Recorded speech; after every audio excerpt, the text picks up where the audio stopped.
Okay, so thank you so much for joining us in these very interesting times to our first in the series of the virtual Agile HR Community Meetups. The Agile HR Community is a learning network, and we're dedicated to helping HR professionals, leaders and teams, firstly embrace an Agile mindset and understand what that is, and then use the tools and the practices to really revolutionize how they work, and also take on the role of leading their organisation in the agile transformation and organisational design that businesses really need in the modern world and the modern workplace.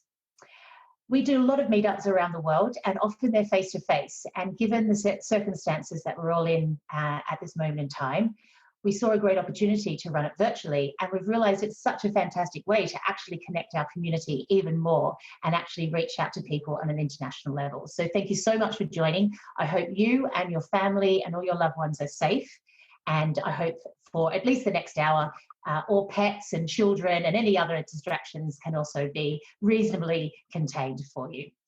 We are going to be today looking at crisis management as a key topic that we're all facing in our businesses around how do we, first of all, protect our people and respond to the constant change and complexity around us. We'll be meeting our special guest very soon, and the first part of it will be dedicated to a talk with our special guest, and then we'll have an interactive session where we can all learn and share with each other.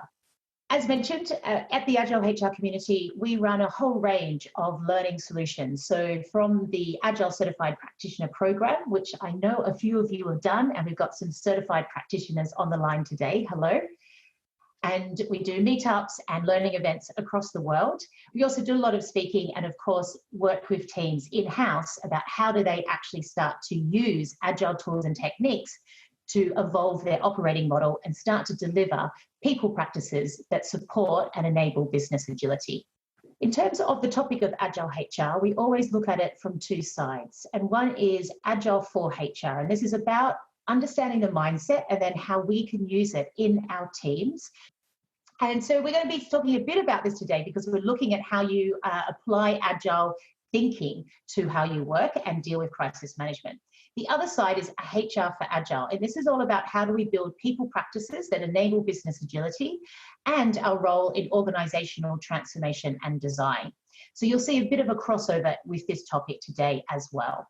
Going forward, we're going to have a series of virtual meetups that will look at different themes around Agile HR and dealing with the coronavirus that we're all facing today. We're going to look at the agenda. What I'll just do first is, of course, say who I am. So my name is Natale Dank, and I'm one of the co-founders of the Agile HR Community. And I'm speaking to you today from Scotland, which isn't so sunny, unfortunately, today. And it's great to have you all online. I'll let Rena and the other co-founders say a couple of words now. Hi, everyone. I'm so glad to see familiar faces online. Happy to have you here, and all the new ones as well. Welcome to join Agile HR Community's meetups. So my name is Rena Hellström. I am a Finnish person, currently in lockdown in Finland, working a lot with transformations, large-scale change, etc., and also Agile HR in all its forms. Happy to be here and happy to have you here. And I just saw the first pet on someone's video, so that's fantastic. I'm glad that we've got our first animal participant as well. So today's agenda is going to look like this. We're going to spend the first 20 minutes spending time talking with our special guest, and I'll keep saying special guest until she's introduced next, and we'll look at the theme of crisis management. I'm going to ask if everyone can stay on mute for this time, and we're going to give you a way to submit questions that we will then take after the interview. So 20 minutes is the actual kind of coffee chat around the theme of crisis management, and then we'll do questions. And this we'll look at the top questions, and we'll go through those in terms of how many we can cover today, and we can also follow up after the webinar or meetup. After that, we're going to move into a meetup discussion. So just like in our face-to-face, we really want to have a moment where people can come together, talk to each other, share hints and tips and insights, and actually takes away some learning. So we're going to break out into rooms where we'll just automatically apply you to different rooms. You can have a small group chat where you actually think of key recommendations to take away from the interview, and then we'll bring everyone back together and hear about your overall insights and learning from the meetup itself. We'll then do a quick wrap up, with the idea that we're all out within the hour. Okay, so as I just mentioned earlier, it'd be great if we could all follow some working agreements to keep, I know you're all probably using Zoom and doing crazy video call meetings at the moment, so you're probably very familiar with this now. But if in the interview part, if you could stay on mute and then submit your questions, which we'll show you very shortly through something called Slido, and then we'll come to those questions and go through the top ones that have been voted. After that, you will then have a chance to chat to each other and also ask open questions if need be at the end of the virtual meetup. Great. So we just wanted to, before we moved into the interview, we kind of wanted to just understand who's online and who's with us today. If everyone could just jump into the chat and just say where you're dialing in from, so what location and what role you do, that would be fantastic. We've got nearly 100 people online, so we're just going to get people just to write where they're from and what they're doing today. So we have an Agile People coach from Moscow. We have a transformation lead from Paris. We have a few people. We've got someone from Atlanta. Nice to meet you. We've got a product specialist from Norway. We've got a consultant from Argentina. Hello. We've got a vet from Barcelona in Spain. Hello. We've got licensed trainers. Lovely to see you. Got a few from Finland, which is fantastic. Austria, Barcelona, good old Hertfordshire, Geneva, lovely to see you. Great, so we've got a fantastic mix of people online, which is very exciting. So great to have you all with us today. I am going to hand over to Rita, who's going to get us going in the main interview, and I'll come back and talk a bit more later on. Over to you, Rina. Very cool. Thank you very much. What we are going to talk about today is crisis management. And the background for this was we sat with Natal and thought, we've got an amazing community with a lot of people participating. We've got thousands of people interested in this. How can we help them? What is the theme that everybody needs right now? And I thought about me working in an airline previously. And in an airline, you actually have somebody who is responsible of crisis management. Airlines, they are practicing that. They've got a certain organization that kicks in immediately if there's a crisis. And I thought, why don't we learn from that part and ask my dear colleague from my past life, Susanna Halonen-Manner, to join us, and she was keen to share her expertise for us. So I'm very glad to introduce Susanna. Welcome, Susanna. Can you hear us? Yes, Rina, thank you. And thank you for inviting me to be part of this conversation today. I feel very privileged. Awesome to have you here. So Susanna is right now in a place where I'm not sure if she can use video, but we can hear you loud and clear. So super good to have you with us. You are the Vice President of Emergency Response at Norwegian Airlines, and you've been working with crisis response and emergency response basically a long time of your career. Can you give us a short introduction of what you work with and who you are, so everybody can get a little grip of that first? So yes, again, good afternoon, everyone. Good afternoon from Helsinki. Yes, Rina, you're correct. For most part of my life, I've been working with emergency response, which means that you need to secure that you have plans and processes in place for your organization. And then you hope you never have to use them, but there are times when you're going to have to use your plans and act upon different events. The aviation industry, we're known for having crisis management systems in place, and we're also known for having events happen. So I hope this afternoon I will be able to share some of my know-how in this area for you guys. Fantastic. So are you ready to jump right in? We've been kind of preparing a couple of themes which are very important in the emergency response work. So if we jump into the conversation, are you okay with that? Yeah, absolutely. Cool. So let's begin with, first of all, So if you've got questions, we take questions through Slido. So you can open slido.com on either your computer or your telephone. The code is Australia, everything written with small letters. The questions that got the most votes will go on top, and we can then start answering those which are most valuable for you in this call. So please, during this talk, you can write the questions there. We won't be able, of course, to answer all of them, but we can take a couple of ones, and maybe we have time to follow up with a couple of more in an email later on. So please write some questions there. Now, Susanna, let's jump into the first thing that is very important. So first, people. Can you talk a little bit around, there's an emergency happening or a crisis. And when we talked previously, you mentioned people is the first thing every time. Can you talk a little bit around this? Absolutely, Rina. So I would say taking care of people is really the guiding principle of any type of a crisis event. Regardless of a crisis, if people can sense that a company is holding that as an important principle, you as a company also will be forgiven for mistakes during your crisis process. So definitely focus on the area of care, taking care of people. It is the guiding star.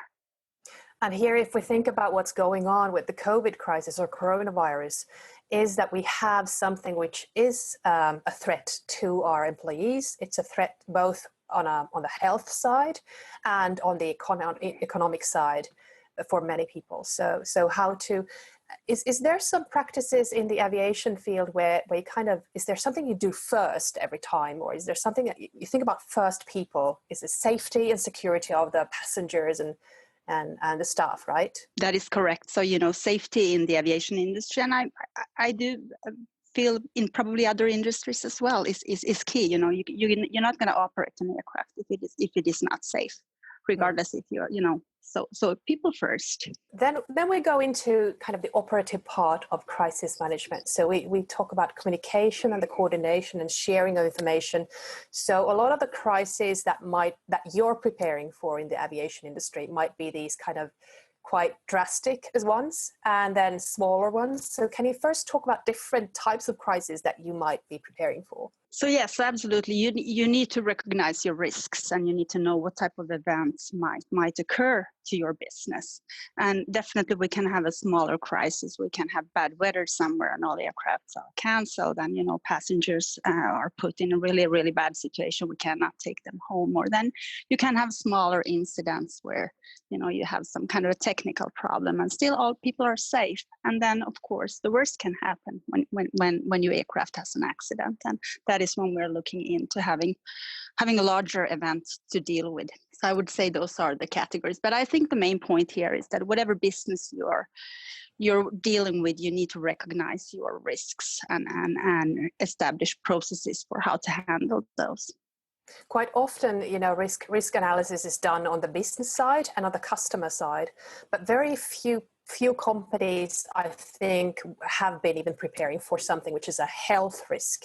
Maybe some companies who are doing, who have manufacturing industries, their risk management there in the factories.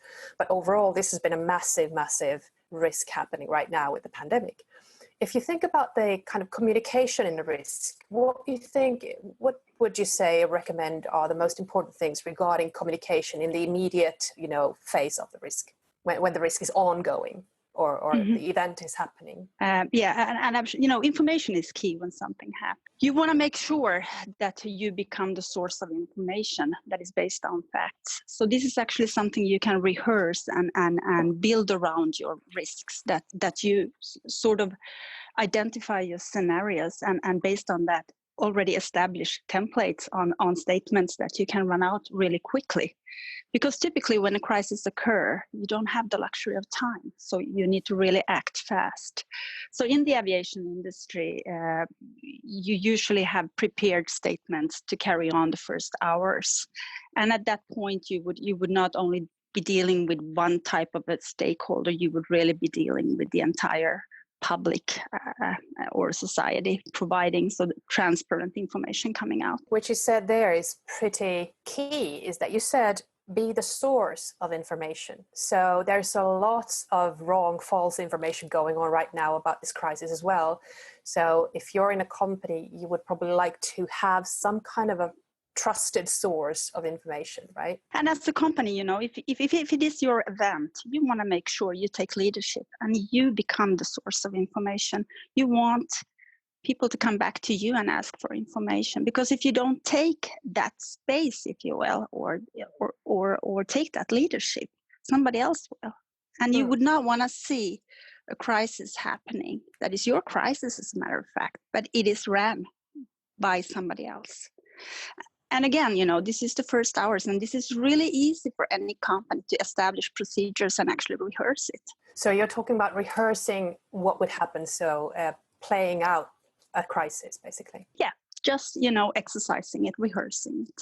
So typically and going back to this communication phase again, you know, you establish templates, and you might even, what you do in your rehearsal phase, go back to your key stakeholders, counterparts that you're going to work with, state authorities, and check that, are you happy if we're going to use this statement, you know?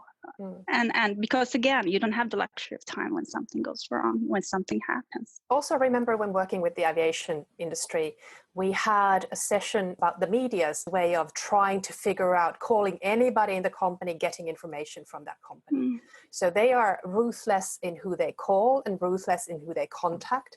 So I guess that there needs to be in place also an internal policy in who gives out information to the outside. Absolutely. Again, you know, I think many companies, you know, as an employee, you probably most likely allowed to speak about the company in if you will, peacetime. But if something happens, you need to make sure that policy becomes sort of closed, that you control the communication, and it is only done by few people that are accredited to do so. And this way also, I think those people that are involved in the event, they deserve this. You know, you have to protect them. So having a policy in place where you have trained people that can speak, may speak, know how to do that is really, really key. I guess we had an event in our country where media had called some doctors in the biggest hospital, where they actually gave different kind of information and different kind of opinions than the official opinion was. And that is very confusing also for the public. How about the coordination? If we talk about the coordination of a crisis, and should it be global? Should it be kind of coordinated from one central point? Or do you see coordination also happening locally? Sometimes you can't even control what's happening locally. So what would you say about this? Of course, you know, the central coordination is always important, but once you could also have events that are quite isolated, and you might only need central coordination in the very beginning, and then it becomes a local event. And so meaning that you're not going to deploy your organization, your crisis organization fully, but rather maybe use the resources you have locally. And if I may use an example, which we may all know, the weather conditions we have around the world. So in the United States, we see hurricanes every autumn.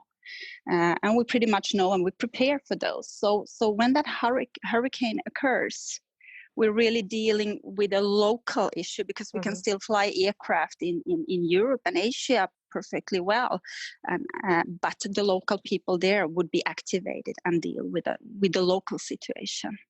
And you can actually, there are quite many tools you can use from head office, such as making sure that your colleagues and people are safe. So what we typically would do, we would use a system where we're asking people, you know, are you safe feature?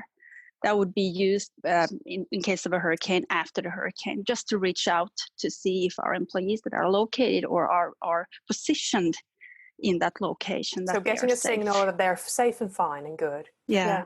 Fantastic. This is also, I think, important if you think about coordinating it.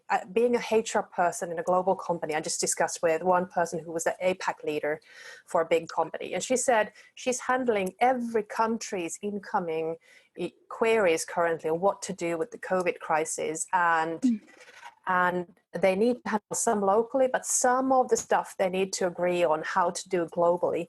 And I think that's also important, maybe if you think about crisis management, is if you have been working a bit on these scenarios, you might have some guiding principles of what should be global and what can be done locally. Let's move on to the next area. So we talked about preparedness. You talked about having an emergency response organization. Can you talk about being prepared and preparing for crisis before it even happens? So definitely. So first of all, as we already said before, you need to identify your potential crisis. What are my biggest risks here? And then build a process that you would activate if something happens. To do that, you need people. I strongly recommend, when you choose people to be part of an organization within your company, that it is based on voluntary. if people want to be part of it.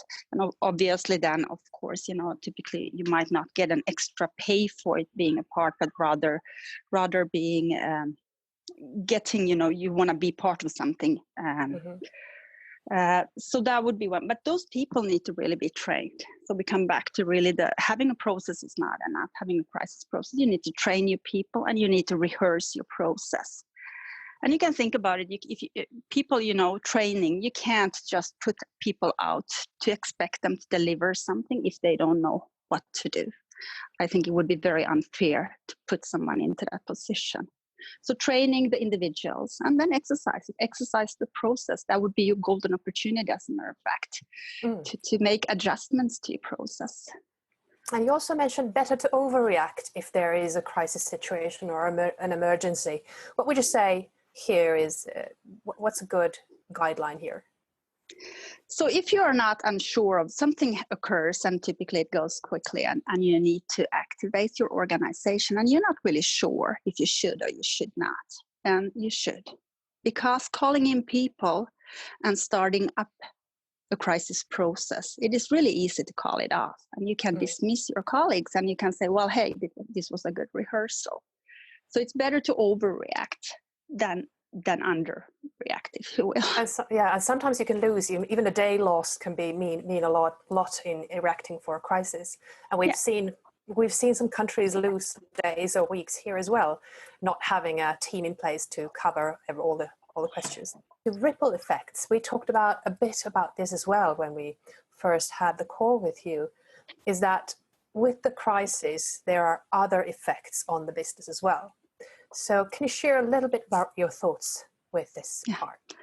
And I think we can all see what the ripple effects are currently. I don't probably need to elaborate on that so much, but definitely so.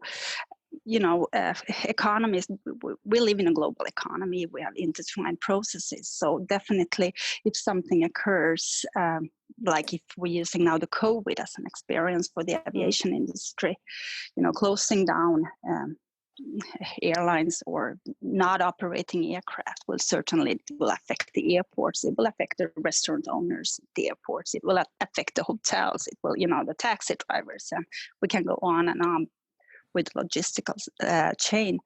But definitely it will have financial impact. And then also, customers. How are customers gonna act in the future? Because at the end of the day, it is the customers who decide. How are the travel patterns going to be, for instance? And this is such a massive change, a COVID change, but take another emergency. If there was a small emergency in a company, take that their brand gets a hit. So how will that emergency have ripple effects on their business, on their customer behavior, etc.? So it would be good when you do that risk analysis and that risk mapping is to also think about how to offset these ripple effects of that possible risk. We've seen some companies take a massive hit with customer behavior, especially if there has been a bigger crisis happening or say that they've taken a hit on their brand. So it's good to think about these things as well. The ripple effects can also be positive. So if we think about some customer behavior right now, how could your company maybe find new ways of getting revenue or change the supply chains into more digital or home delivery, etc.? We see lots of innovation happening because of this crisis as well. So how about this one?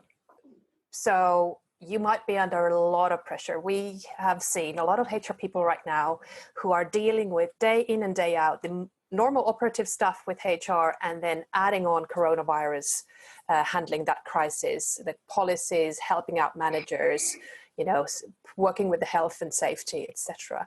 So how do you care for yourself in a crisis? I would say, your well-being is important as a leader, and to take care of yourself. And there's a lot of studies on how long you are actually effective when working on a crisis. And there are estimates on 5 hours, 6 hours. But I think the important thing here, what we need to do, is to secure that you have deputies. So, when you've done the first shift, then you should transfer your duties to your deputy and make sure that you can get some rest. can eat, and then come back again. So deputizing the key roles and securing that you actually have this as a part of your process. Make sure that people are going to be able to deliver on their tasks. How to make sure they are okay? Do you mean during the crisis or yeah, before? during the crisis? So if I'm your deputy and you're handing over stuff to me for a while.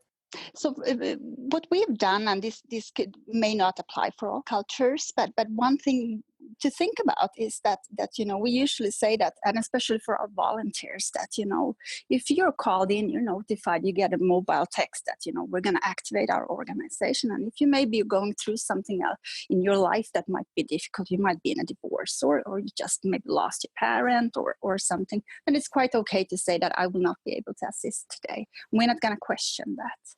And I think that has worked quite well for us, because bringing in a person that is not feeling well, I don't think that person is going to feel better after the event. So we don't ask the questions. We do that during the training, and then people can decide when we activate. So there's a possibility to say, no, I'm not okay to actually take this responsibility and work with this. Very good. Exactly. Without not giving any reasons. Just saying, I'm not there today. And right now, this is a prolonged crisis that a lot of HR people are handling.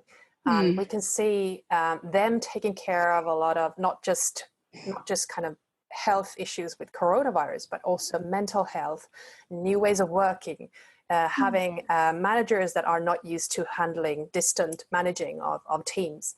So there's a lot of pressure right now on HR. So one of the main key takeaways from this is take care of yourselves, have a deputy, get support so that you can feel fit to do this work for months to go. Good. So let's move on to the last part.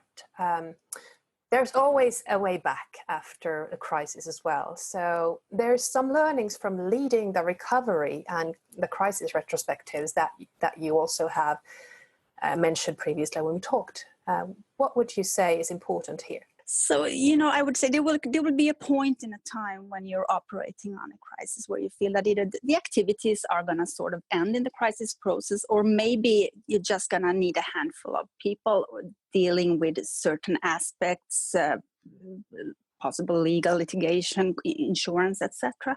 So it is time for you to close down the organization. And one of the really key things here, that's the time to do some learning, and you need to debrief the event. So ask yourself, how was the process? What did we learn? So debriefing, that's a key part to get that important learning with you. And when you debrief, do you bring the whole team together, or is it debriefed one-on-one, or is it different in different crises? We always do it at team level. So and again, I'd like to point out, this is not to criticize people, but we're looking at the process. What went wrong in the process? People make decisions under circumstance when you're in a stressful situation. We do train our people for that, but we have to remember that those are decisions made under the available circumstances, under the available facts. So afterwards, when we look at the situation, we can always, in hindsight, we become very smart and we can say, we could have done things different. So I think that is the reason why we should not blame a person or a group, but rather look at the entire process. What did we learn from it? Because it is about learning. Hindsight is really easy, right?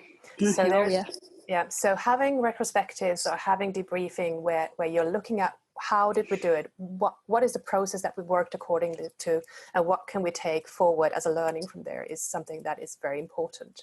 I think that we come to the part where we can take some questions. And I'm just going to log into the Slido and share what kind of questions we have there. So we've got 4 questions. 4 main ones, yeah. All right. So we've got a mixture of different ones. And there's also something that came to mind as you're talking, which I think people are in that position. So I might start you off with that, Susanna. Okay. Which is, a lot of this was about sort of being prepared and then being able to enact, take action and put all those plans into action when the disaster or crisis hits. What if people haven't really done that and they're now in the crisis and they now need to make some of these plans happen sort of on the go? Any sort of hints and tips do you have in that area? So you mean now that you don't have a crisis process and you need to sort of go into a crisis mode? So I would say then, the most important thing, identify the roles that are needed. You could establish an action group, have a person that is logging activities and start working from there. What are the key issues we need to be solving here as an action group? And that could change, those roles could change depending on the situation. And again, if the leading principle is to take care of people here, you can't go wrong. Mm-hmm. Exactly. So always people first. And I think it's a great example also of a need to actually enable some agile practices, build a backlog, what's the most important things to focus on, and start putting in some of those techniques to manage that group. Excellent. So I'm just going over to some of the other questions. The first one is people first, and it says, how do you make sure you retain key people?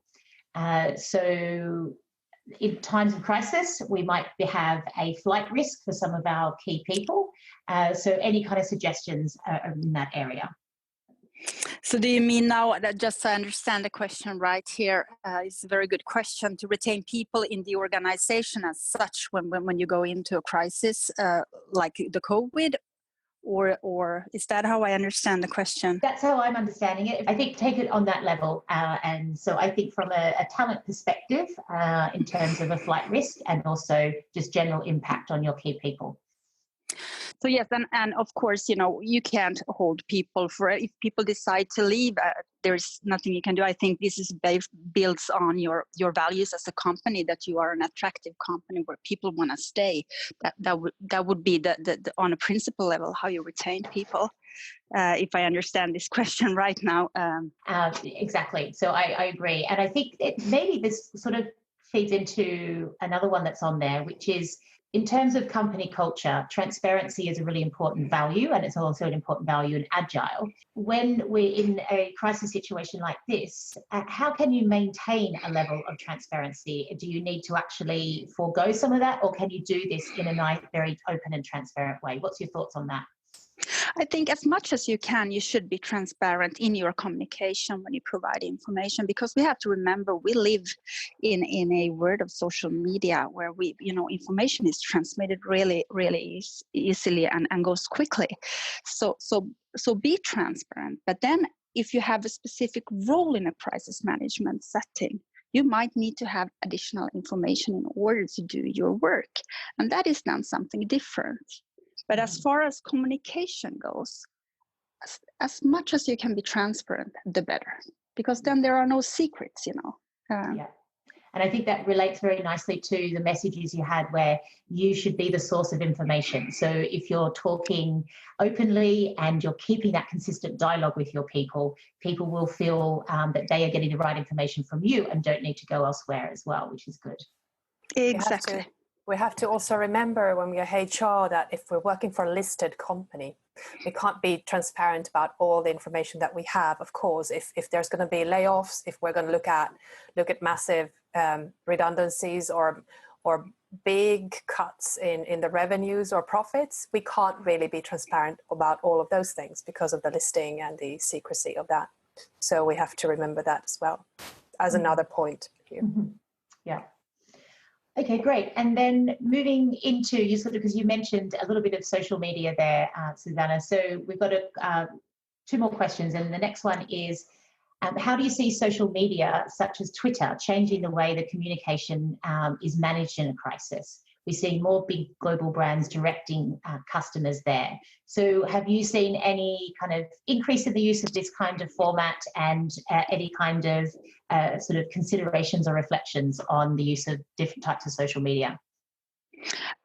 Absolutely, and I think that is you should be part of your communications plan. So whenever you those statements that you prepare, you want to make sure that you go out on social media channels and use those channels.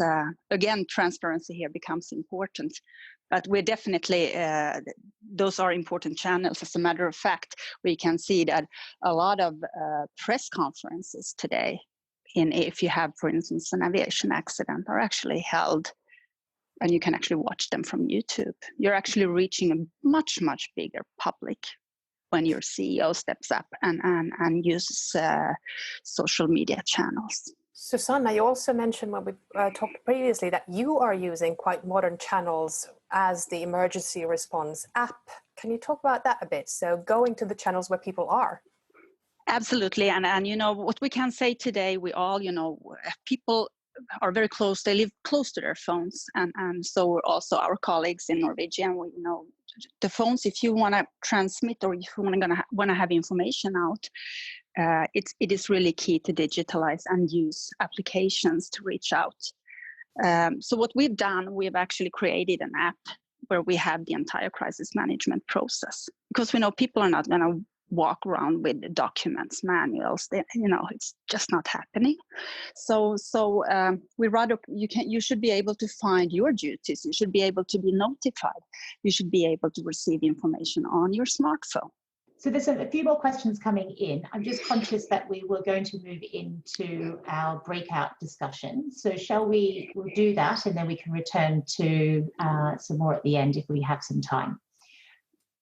So what we're going to do is we're going to divvy people up into different rooms, and I'll just let Rina get the slides ready for that. And we'd like you to have a chat with each other. What's been some of the insights, some of the learnings around this discussion? Also, what are some of the things that you've been learning yourself by managing the coronavirus directly in your role? And what has been the top tips that you've come across in terms of managing a crisis? So introduce yourself really quickly. We do have quite a large number of people, and we don't have a huge amount of time. So quick introductions, and then share insights from the interview. And then together, put a list of recommendations that you would like to take to other HR professionals about what they can do around crisis management that we've learned today. So welcome back, everybody. I'd love to hear a few insights. The room that I jumped into were talking about how, well, there's nothing like going through this to be learning on how to do it next time, which is a key thing. Also, one thing that came up was just sort of a key question about what kind of what agile tools would be best to be applying at this time. And I would say the next meetup is a really good one to come to, because in many ways, it's the ability to manage your work in a backlog, prioritize, reprioritize, constantly thinking of what is the most important thing based on our capacity and what is needed to be done right here, right now, is going to be the best tool to really be guiding you through this. And the ability to have that crisis team come together and use a transparent backlog to manage their workflow, really be all joined up together and deciding where to spend time and why it's super, super important. It will also allow you to make some of these tough decisions that are also part of the ripple effects that Susanna and Rina were talking about. I'm going to put an open question out and see if anyone would like to jump off mute and share some of the insights and or recommendations that your group talked about in your room.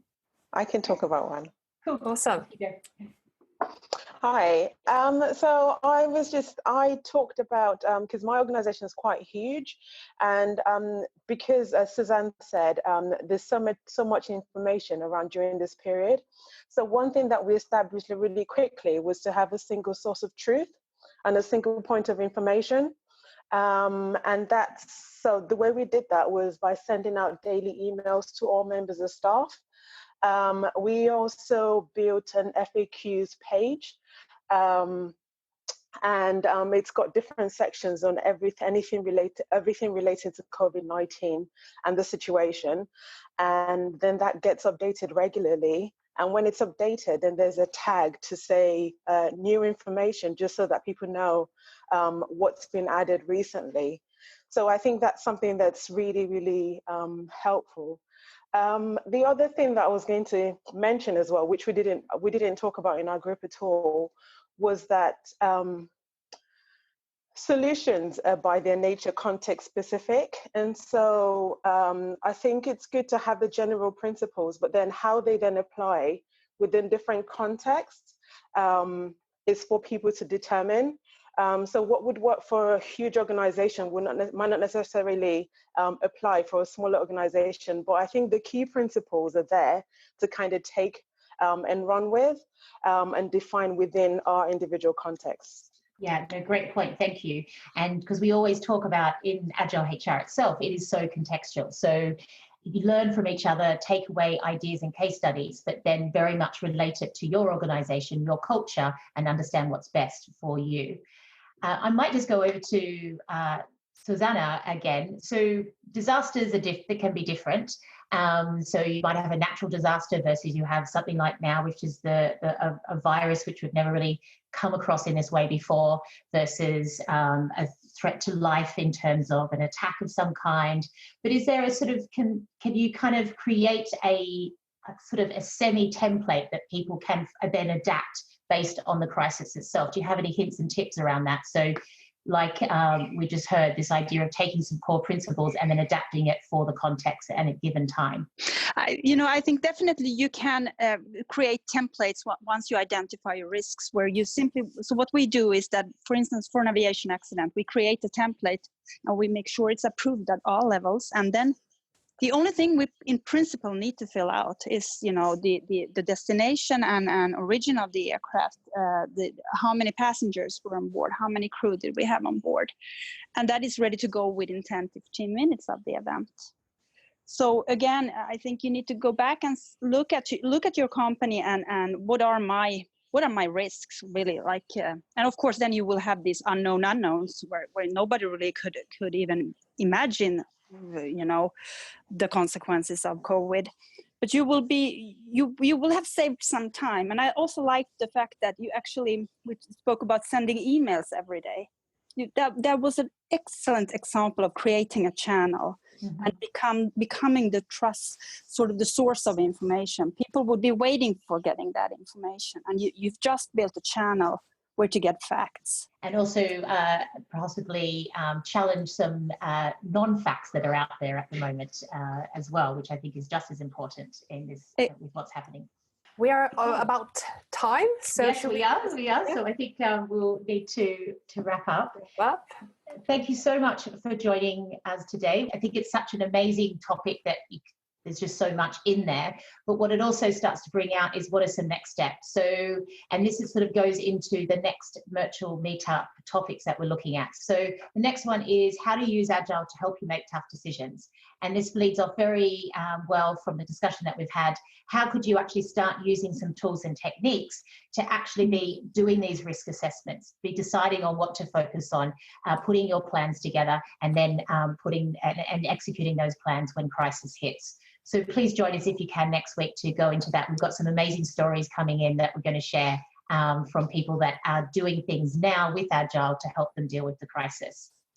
We've got a series of meetups after that, all about different topics that should be very relevant to you.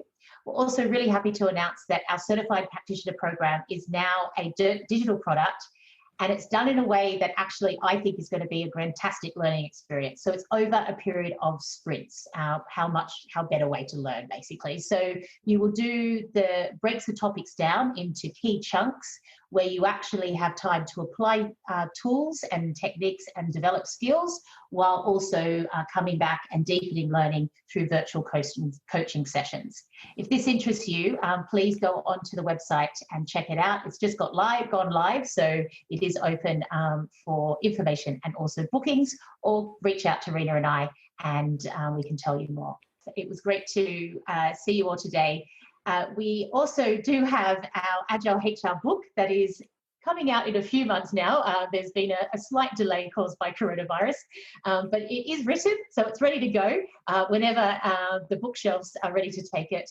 But you can pre-order. So we would, this just contains everything that Rena and I have learnt over the last decade of doing Agile HR.